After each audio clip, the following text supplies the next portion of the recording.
Assalamualaikum warahmatullahi wabarakatuh. Perkenalkan nama kula Muhammad Sulan Firdaus, nomor absen selikur kelas 11 TKR kalih. Ing mriki kula akan nyampaiké pitato kula ing berjudul nglestarèkaké kabudayaan Jawi. Assalamualaikum warahmatullahi wabarakatuh. Sugeng enjing para rawuh ingkang kinomartan, Bapak, Ibu guru lan para siswa ingkang kula tresnani. Sepindah ayo kita panjatkan puji syukur dumateng Gusti Allah Subhanahu wa taala ingkang sampun maringi rahmat saha hidayah nipun saingan kita saged makempal wangun wonten ing panggon menika kanthi sehat lan wilujeng. Para rawuh ingkang kinurmatan. Ing dinten menika kula badhe ngaturaken sekedhik babagan kabudayaan Jawi ingkang dados warisan leluhur kita. Kabudayaan punika minangka jati diri bangsa. Utaminipun kita minangka masyarakat Jawa.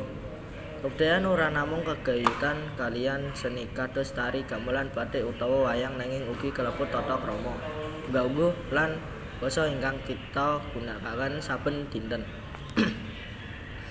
Nalika saya maju, kata budaya manca ingkang mlebu lan kadang nuwuhake kawigaten para muda. Punika boten salah. Nanging kita kedah eling lan waspada. Aja nganti budaya asli kita kalah lan sirna amargi kita boten nglestarekaké. Kadosta ngantikaken basa krama ing saben dinten. Leluraden karawitan utawa sinau maca aksara Jawa punika minangka upaya konkret kangge nguring-uring budaya kita dhewe.